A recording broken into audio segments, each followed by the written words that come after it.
Et ben ça va être une vidéo facile à tourner celle-là.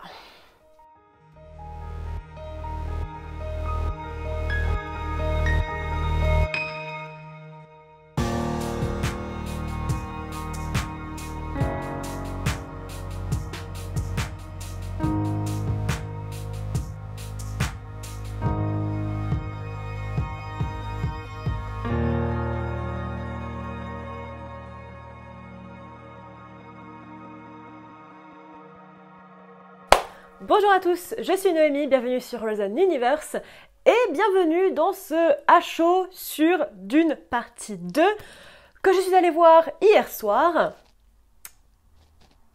Et je suis triste, je suis vraiment très triste parce que je m'attendais à ce que mes doutes, les doutes que j'avais soulevés lors de mon visionnage du premier en 2021 soit soulevé. J'attendais ça très fortement.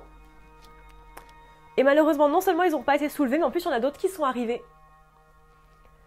Je suis désolée.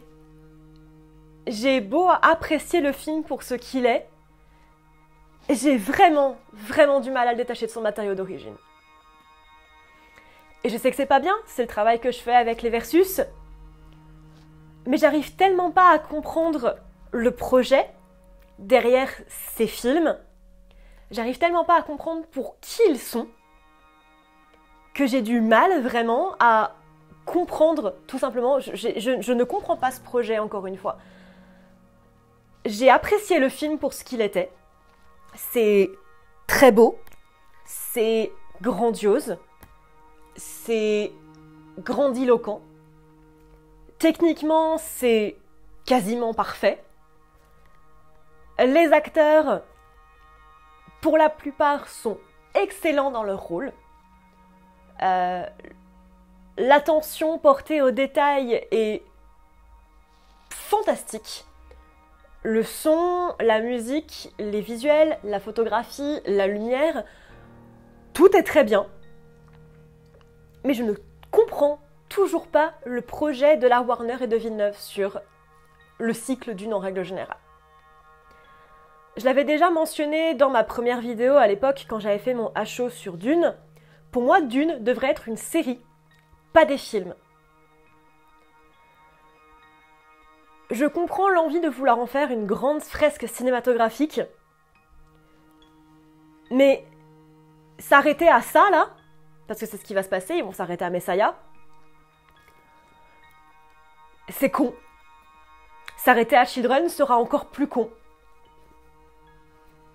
On n'aura jamais God Emperor, c'est sûr et certain. Vu comment là est parti le film, on n'aura jamais God Emperor. Messiah, je doute déjà très fortement de sa qualité, au vu de ce qu'ils ont fait avec ce film-là, qui honnêtement m'a plutôt énervée. Je suis sortie de la salle de cinéma plutôt énervée, j'en parlerai après. Il y a une raison pour laquelle ça va être compliqué, c'est... je sais pas si vous voyez bien avec la lumière, mais la différence de taille entre Dune et Messiah, donc qui est le deuxième. Dune fait à peu près 750 pages, 577, pardon, et Messiah en fait 290. Voilà. Messiah, c'est une bonne moitié de Dune. Ça va être très compliqué. Ça va être très compliqué. Et honnêtement, je comprends toujours pas ce qu'ils essayent de faire avec ces films en fait, parce que je ne comprends pas le public voulu. C'est clairement pas un film fait pour les fans du livre, ce qui est normal. C'est pas le but d'une adaptation. Une adaptation, c'est fait pour emmener une œuvre vers un autre public. Mais c'est pas non plus des films qui sont faits pour des profanes. Le problème, entre guillemets, de Dune, c'est que c'est une œuvre qui s'auto-référence beaucoup. Elle se référence beaucoup à elle-même. C'est une œuvre qui a un lore et un background hyper étendu et qui est assez, mine de rien, peu accessible au grand public. Parce que c'est une œuvre qui se référence beaucoup à elle-même. C'est une œuvre qui a beaucoup de petits Rubik's cubés entre eux. C'est un Rubik's Cube avec plein de petits Rubik's Cube dedans. c'est pour ça que quand le projet a commencé, j'avais émis quand même des réserves. Je suis contente parce que voilà, c'est cool. Je serai toujours pour les grandes fresques et les grands projets de développement de SF au grand public. Mais en fait, ça marche pas. Très sincèrement, j'avais déjà eu cette réflexion avec le premier film, et je l'ai encore plus dans le deuxième.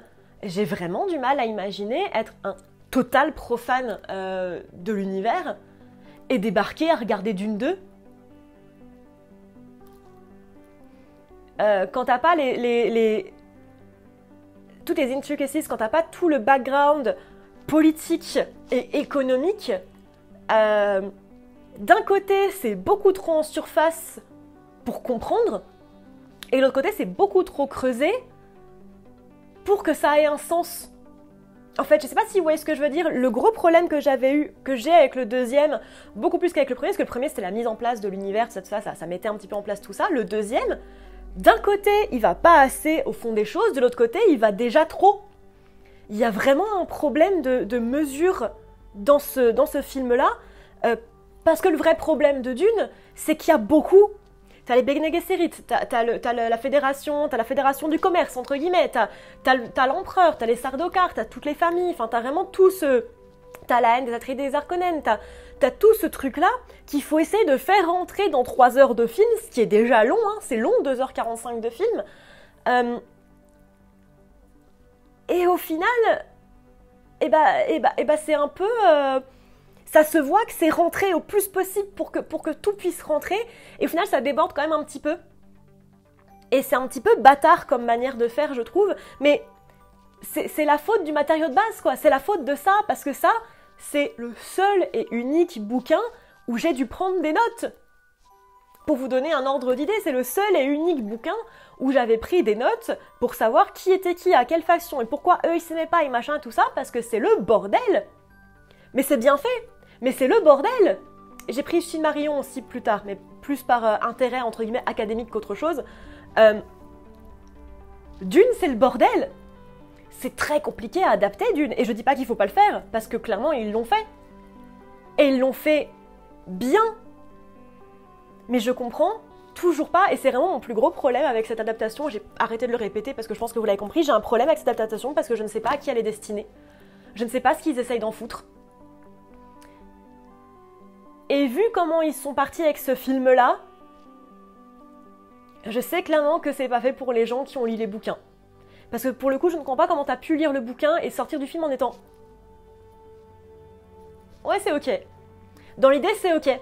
En tant qu'adaptation, par contre, franchement, je cringe. C'est un très bon film. L'adaptation, par contre... Déjà, qu'est-ce qu'ils ont fait avec le personnage de Shani ? J'aime beaucoup Zendaya, je trouve qu'elle fait un très bon travail dans le personnage de Shani, elle va très très bien et physiquement et dans ses mimiques, etc. etc. Par contre, qu'est-ce qu'ils en ont fait du personnage de Shani ? Pourquoi elle est comme ça tout au long du film ? Je ne comprends pas ce qu'ils essayent d'en foutre. J'ai vraiment du mal à comprendre ce qu'ils essayent de faire avec Shani. Parce que ça va pas avec qui elle est. J'aime beaucoup sa relation avec Paul, je trouve que Timothée Chalamet et Zendaya ont une bonne appréciation de leur personnage et de leur relation. Mais alors, à partir de la moitié du film, j'ai vraiment du mal à comprendre ce qu'ils essaient de faire avec Shani, particulièrement à la fin. J'ai trouvé ça vraiment abusé. J'ai beaucoup aimé Paul. J'avais émis des doutes de Timothée Chalamet, mais je trouve qu'il va très bien avec ce côté très à fleur de peau qu'est l'adolescent, qu'est Paul dans le bouquin. Je trouve qu'on n'appuie pas assez sur son questionnement, mais c'est normal, ça reste une adaptation. Mais tout son questionnement en fait est aussi un peu passé sous le silence du coup du fait qu'on n'est pas la femme de Janice, qui du coup a un peu été mergée avec Zendaya au final, mais du coup toute cette figure un peu maternelle d'apprentissage et de remise en question qui était illustrée notamment avec elle, du coup n'est plus là, et c'est un petit peu dommage, je trouve, c'est un peu au détriment de son développement à lui. J'aime beaucoup la manière dont ils ont traité Stilgar, j'aime beaucoup la manière dont ils ont traité Jessica. Je trouve que Ferguson fait un travail remarquable à ce niveau. Je la trouve vraiment très très bonne. La plupart des acteurs sont excellents, sauf Anya putain de Taylor-Joy. Je ne comprends pas ce casting. Le casting était quasiment parfait. Josh Brolin notamment, que j'aime beaucoup et qui là refait une apparition vraiment très très bien. Anya Taylor-Joy dans le rôle de Alia. Vous avez lu Messiah? Est-ce que vous avez lu Messiah? Est-ce que vous avez lu Messiah? Anya Taylor-Joy.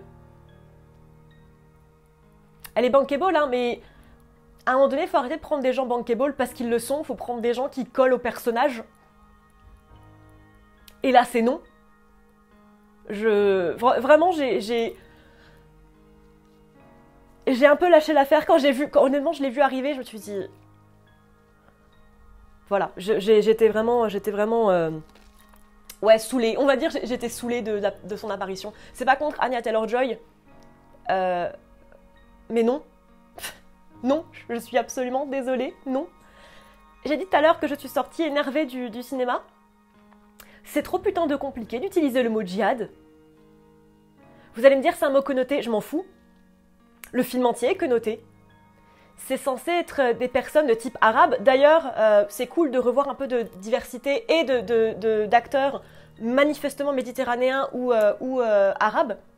Parce que ça manquait cruellement au premier film et c'est un peu dégueulasse d'utiliser une culture sans en mettre les protagonistes, pour le coup. Tu utilises une œuvre qui se base très fortement sur le monde arabique. Le mot djihad est important. Se planquer derrière le « oui, mais c'est connoté ». Oui, le monde arabe est connoté maintenant dans les médias occidentaux. Soit tu le changeais complètement, mettant par exemple que des acteurs hispaniques ou blacks, comme ça avait l'air d'être le cas dans le premier film. Soit tu fais vraiment full ça, où tu ne mets que des acteurs blacks ou hispaniques. Soit tu y vas à fond et tu respectes ce truc-là aussi. Parce que c'est intrinsèque à l'histoire de Paul aussi, les mots ont un sens. Particulièrement dans Dune, putain, les mots ont un sens. C'est tout le principe du truc. Tu peux pas appuyer autant sur les sens des mots et ne pas utiliser ce mot qui est putain d'important dans l'œuvre. Se cacher derrière le « c'est connoté », oui, le malheureusement, de manière ultra dégueulasse, le monde arabe est connoté en Occident. Tristement. On pille la culture dans plein d'endroits différents et on l'utilise comme on le veut. C'était le moment justement de rendre un petit peu hommage à cette culture-là et le faire correctement et aller jusqu'au bout. Je trouve ça franchement limite comme ah ouais mais franchement djihad c'est connoté. Eh les gars, enfin je sais pas, vraiment c'est le genre de petites choses qui m'énervent dans encore une fois le développement du truc. Parce que putain, ça va être tout le but de Messiah, cette guerre sainte. C'est tout l'arc de la lignée de Paul. Ça va être compliqué pour la suite. Parce que ça va être tout le propos. Où est-ce que ça va l'être? C'est vraiment un truc où je me demande du coup vraiment où est-ce qu'ils vont aller s'ils commencent déjà à dire « Oula !» ouais, ça reste quand même des personnages ouvertement non blancs qui vont faire une guerre sainte dans la galaxie. Ouais, c'est ce vers quoi vous allez, ouais, c'est mis en avant très très tôt dans le premier bouquin. Si maintenant vous vous dites que c'est chaud patate, fallait peut-être pas adapter. Voilà, je dis ça, je dis rien. Il y a un truc, cependant, on va revenir vers du positif, où j'ai trouvé ça plutôt malin, c'est l'introduction de Irulan, qui est pas simple, parce que pour ceux qui n'ont pas lu les bouquins, en fait, en début de chaque chapitre, oula, c'est clair, vous avez un passage, on va dire, de journal de la princesse Irulan. Dès le tout premier chapitre, vous avez un passage de la princesse, qui n'apparaît pas du coup pendant une première bonne partie du bouquin, et du coup, il faut pouvoir l'introduire un petit peu. C'est compliqué, j'ai vu des gens dire que c'était un peu chelou de l'avoir introduit là, et pas dans le premier film. C'est compréhensible qu'il l'ait fait comme ça, je trouve que c'est plutôt intelligent la manière dont ils l'ont introduite. J'aime bien le personnage, j'aime bien ce qu'ils essayent d'en faire. Je suis pas une grande fan de l'actrice de base, et je trouve qu'elle va plutôt bien dans ce déroulement-là. Donc j'attends de voir ce qui va se passer. J'attends aussi de voir ce qui va se passer avec avec les grandes maisons, du coup, parce que ça a été un peu balayé sous le tapis, un peu vite sur la fin, donc à voir. J'aime beaucoup aussi le travail qu'ils ont fait sur Gaïedi Prime. avec les Harkonnen. Ce travail de noir et blanc très tranché, en fait c'est aussi très évocatif de la manière de penser des Harkonnen, donc très noir et très blanc. Les noirs très très noirs et les blancs très très blancs, c'est peut-être pas très intéressant visuellement pour beaucoup. Moi, je trouvais que c'était très significatif pour la pensée Harkonnen. J'ai beaucoup aimé aussi les feux d'artifice en encre. Là, j'ai trouvé ça hyper intéressant. J'ai beaucoup aimé Feyd Rautha, qui était clairement, qui aurait très bien pu être clownesque, qui aurait pu très vite partir vers le cartoon, et c'est suffisamment subtil, avec de très gros guillemets, pour que ça passe, et je trouve vraiment que les Harkonnen, en règle générale, sont un des meilleurs points du premier film et du deuxième également. J'aime beaucoup tout le travail qui est fait, en règle générale, autour des différentes factions, enfin comment elles sont mises en lumière l'une contre les autres. Je trouve ça très intéressant. Le film a des problèmes de rythme, quand même, je trouve. Il y a un peu trop de différence entre le très très action et le très très bas. Il y a un petit souci à ce niveau-là. Maintenant, l'histoire est faite comme ça aussi, Dune est faite comme ça. Donc, voilà. Et c'est à peu près tout ce que j'ai à dire sur le film. Techniquement, il est parfait. Les acteurs sont très très bons. Vraiment, il y a un... Enfin, Paul m'a vendu son... Timothée Chalamet m'a vendu son Paul. Le côté très à fleur de peau de l'adolescence et du mec qui sait pas où il en est, qui est un peu paumé, est très bien rendu et je trouve que c'est très très bien foutu. Ferguson m'a vendu Jessica. Vraiment. Elle m'a vraiment vendu Jessica. Tout le reste des acteurs sont vraiment très très bons. J'ai apprécié voir des gueules aussi chez les Fremen. J'ai apprécié de voir un peu plus de diversité, d'avoir vraiment typiquement des gueules très arabiques, très Middle Eastern, très Moyen-Orient. Ce qui manquait cruellement au premier et ce qui manquait cruellement au film des années 80. C'est cool de voir enfin la culture un petit peu remise en avant. Maintenant, j'ai pas beaucoup d'espoir pour la suite. Parce qu'encore une fois, j'ai un problème avec ce projet, j'ai un problème avec son développement. Bien sûr que j'ai envie de voir Messiah, j'ai envie de voir ce qu'ils vont faire avec. Mais encore une fois, hein, si c'est pas pour nous faire l'intégrale, ça sert à rien de le faire et on l'aura pas. J'ai le même avis que j'avais au début. C'est pas pour nous montrer le résultat. C'est pas pour nous balancer toute l'humanité de Leto 2 à la gueule, je ne vois pas l'intérêt. Parce que Dune n'est pas Paul. Mais on va s'arrêter quand Paul ne sera plus là. J'ai l'impression d'avoir été très très négative dans cette vidéo et je veux pas faire croire que Dune est un mauvais film. Je pense que c'est un excellent film. Vraiment. Je pense que c'est un excellent film. Mais j'ai tellement de problèmes avec l'adaptation que j'ai du mal à l'apprécier pour ce qu'il est. Et c'est un moi problème plus qu'un film problème. Ça vient de moi. Encore une fois, c'est un HO. Et encore une fois, mes vidéos, qu'elles soient les HO ou le reste, ne sont pas des analyses, sont des mises en avant de mon avis. Mon avis, c'est que c'est une pas très très bonne adaptation. Mais c'est un très très bon film. Techniquement, musicalement, le travail des sons est fantastique, la photographie est fantastique, les costumes sont sublimes, ils ont vraiment tout donné là, notamment avec Irulan. Certains de ces costumes sont hyper intéressants, les costumes de Jessica sont hyper intéressants, les props, les CGI, même si je pense qu'il y a un petit peu d'effet pratique aussi, notamment sur les verres. J'ai ressenti des frissons, j'ai ressenti de la tristesse, j'ai rigolé, j'ai pleuré, j'ai eu peur quand ils m'ont dit que les petits vers comme ça n'étaient pas... qu'il y avait des petits scolopendres comme ça qui n'étaient pas dangereux. J'ai apprécié ce qu'ils essayent de faire. J'ai apprécié tout, sauf le côté adaptation. Mais ça, c'est un problème qui vient de moi, pas du film. J'émets des réserves pour l'instant, j'attends de voir ce qu'ils vont faire avec le troisième. Et avec les suites que j'espère il y aura.